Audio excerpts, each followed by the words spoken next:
నమస్కారం. Abhinandan TV news కి స్వాగతం. హెడ్లైన్స్ చూద్దాం. మైక్రాన్ కంపెనీ సీఈఓకు ముఖ్యమంత్రి రేవంత్ రెడ్డి భరోసా.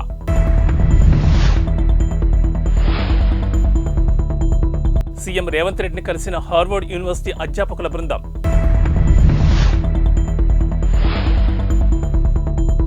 ఉప్పల్ క్రాస్ రోడ్ నుంచి సంక్రాంతికి ఇంటికి వెళ్తున్నారా? అయితే టీఎస్ఆర్టీసీ అలర్ట్ మీకోసమే. పరిశ్రమల అభివృద్ధికి తెలంగాణ ప్రభుత్వం నుంచి సంపూర్ణ సహకారం ఉంటుందని మైక్రాన్ కంపెనీ సీఈఓ సంజయ్కి ముఖ్యమంత్రి రేవంత్ రెడ్డి హామీ ఇచ్చారు. గురువారం సాయంత్రం సంజయ్ సీఎం నివాసంలో రేవంత్ రెడ్డిని కలిశారు. ఈ సందర్భంగా సహకారం అందిస్తామని ముఖ్యమంత్రి స్పష్టం చేశారు. రాష్ట్ర ప్రభుత్వం అన్నింటికీ తగిన సహాయ సహకారాలు అందిస్తుందన్నారు. రాష్ట్రంలో పరిశ్రమల స్థాపన, నైపుణ్యాభివృద్ధి, ఉపాధి కల్పన అవసరమని ముఖ్యమంత్రి స్పష్టం చేశారు. తెలంగాణ అభివృద్ధికి పారిశ్రామికవేత్తలు ముందుకు రావాలని ముఖ్యమంత్రి ఆకాంక్షించారు. తెలంగాణ ముఖ్యమంత్రి రేవంత్ రెడ్డిని హార్వర్డ్ యూనివర్సిటీ అధ్యాపకుల బృందం కలిసింది. డాక్టర్ డొమినిక్ మావో నేతృత్వంలో యూనివర్సిటీ అధ్యాపకుల బృందం రేవంత్ రెడ్డిని ఆయన నివాసంలో గురువారం సాయంత్రం మర్యాదపూర్వకంగా కలిశారు. ఉస్మానియా యూనివర్సిటీలో జనవరి 7వ తేదీ నుంచి నిర్వహిస్తున్న program for scientifically inspired leadership కార్యక్రమం గురించి ముఖ్యమంత్రికి వారు వివరించారు. అంతకుముందు ఉదయం గూగుల్ వైస్ ప్రెసిడెంట్ చంద్రశేఖర్ తోట ముఖ్యమంత్రిని మర్యాదపూర్వకంగా కలిశారు. సంక్రాంతి పండగకు ఉప్పల్ క్రాస్ రోడ్ నుంచి సొంతూళ్లకు వెళ్లే వారికి టీఎస్ఆర్టీసీ అలర్ట్.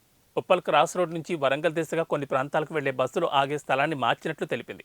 ఈ మేరకు టీఎస్ఆర్టీసీ ఎండీ సజ్జనార్ ఎక్స్ వేదికగా ట్వీట్ చేశారు. సంక్రాంతికి ఉప్పల్ క్రాస్ రోడ్ నుంచి సొంతూళ్లకు వెళ్లే వారికి ముఖ్య గమనిక. ఉప్పల్ క్రాస్ రోడ్ నుంచి భువనగిరి, యాదగిరిగుట్ట, మోత్కూర్, తొర్రూరు వైపునకు వెళ్లే బస్సులు ఆగే స్థలాలను టీఎస్ఆర్టీసీ మార్చింది. హనుమకొండ వైపునకు వెళ్లే బస్సులు యథావిధి స్థానంలో అవుతుండగా యాదగిరిగుట్ట, తొర్రూరు బస్టాప్లను లిటిల్ ఫ్లవర్ స్కూల్ సమీపంలోకి టీఎస్ఆర్టీసీ మార్చింది. ఒక్కో బస్టాప్ను 300 మీటర్ల గ్యాప్తో ఏర్పాటు చేసింది. మహాలక్ష్మి పథకం నేపథ్యంలో మహిళల రద్దీ దృష్ట్యా ఈ నిర్ణయం తీసుకుంది.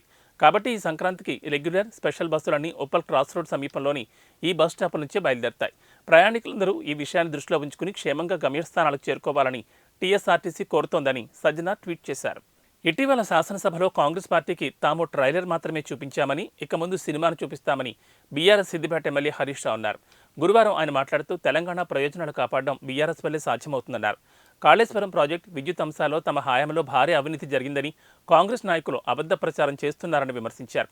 ఇక ముందు వారికి సినిమాను చూపిస్తామన్నారు. పార్టీ కార్యకర్తలను కాపాడుకోవడానికి ఓ ట్రస్ట్ ఏర్పాటు చేయనున్నట్లు తెలిపారు. అలాగే అక్రమ కేసుల నుంచి కాపాడుకోవడానికి లీగల్ సెల్ని ఏర్పాటు చేసుకుంటామన్నారు. కేంద్ర మంత్రిగా ఉన్న కిషన్ రెడ్డి తెలంగాణకు ఒక్క ప్రాజెక్టును కూడా తీసుకురాలేదని విమర్శించారు. రానున్న లోక్సభ ఎన్నికల్లో కాంగ్రెస్ పార్టీని రాష్ట్రంలోని 17 స్థానాల్లో గెలిపించమే లక్ష్యంగా పనిచేస్తామని తెలంగాణ మంత్రి పొన్నం ప్రభాకర్ అన్నారు.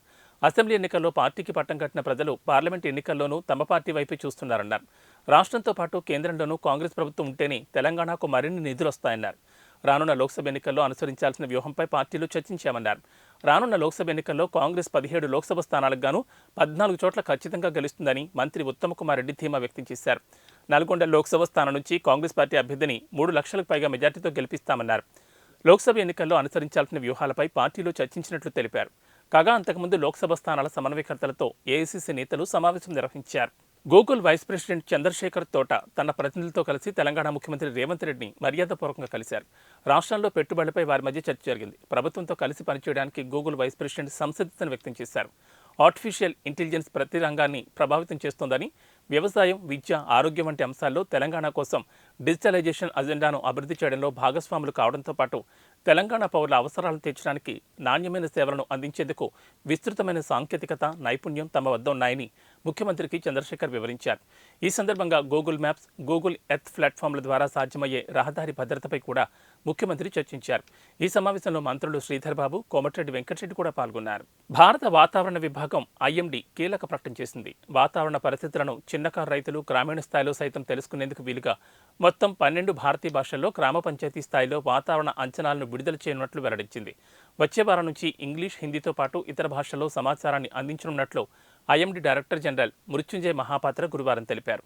పంచాయతీ వాతావరణ సేవ ద్వారా సమాచారాన్ని పొందవచ్చని అన్నారు. తుఫాన్లు వంటి తీవ్రమైన హెచ్చరికలు, గరిష్ట, కనిష్ట ఉష్ణోగ్రతలు, గాలిలో తేమ శాతం, గాలుల వేగం వంటి వివరాలు తెలుసుకోవచ్చని వివరించారు.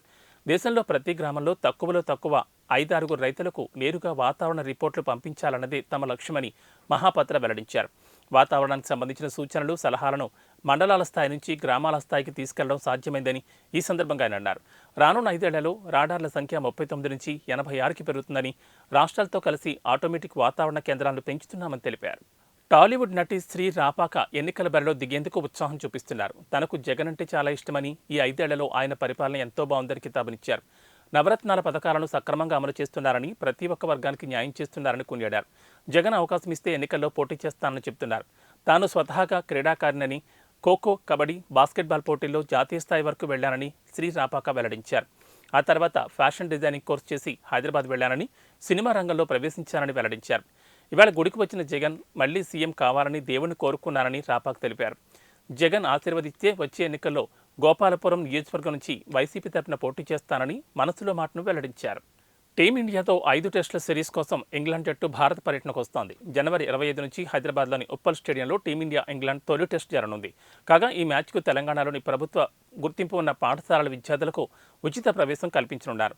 హైదరాబాద్ క్రికెట్ సంఘం అధ్యక్షుడు ఆర్సనపల్లి జగన్మోహన్ రావు ఇవాళ ఉప్పల స్టేడియం ఆధునీకరణ పనులను పరిశీలించారు. ఈ సందర్భంగా ఆయన మాట్లాడుతూ భారత్ ఇంగ్లాండ్ టెస్ట్ మ్యాచ్ను వీక్షించేందుకు 6వ తరగతి నుంచి 12వ తరగతి చదివే విద్యార్థులను ఉచితంగా అనుమతిస్తామని తెలిపారు. అయితే విద్యార్థులకు నేరుగా అనుమతి ఉండదని, ఆయా పాఠశాలల ప్రిన్సిపాల్స్ దరఖాస్తులు పంపించాల్సి ఉంటుందని తెలిపారు. తమ పాఠశాల నుంచి ఎంతమంది విద్యార్థులు వస్తున్నారు, ఎంతమంది సిబ్బంది వస్తున్నారు అనే వివరాలను ప్రిన్సిపాల్స్ దరఖాస్తులో స్పష్టంగా పేర్కొనాలని వివరించారు. టాలీవుడ్ హీరో నితిన్ కొత్త సినిమా తమ్ముడు షూటింగ్లో ప్రమాదం జరిగిందని, నితిన్ గాయపడ్డారని వస్తున్న వార్తలను ఆ సినిమా యూనిట్ ఖండించింది.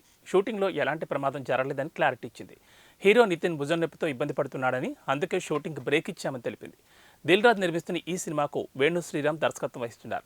యాక్షన్ సన్నివేశాల కోసం ఆంధ్రప్రదేశ్లోని మారేడుమిల్లి అడవుల్లో మకాం వేసిన ఈ చిత్ర బృందం హీరో అనారోగ్యం కారణంగా ప్రస్తుతం షూటింగ్ నిలిపివేసింది.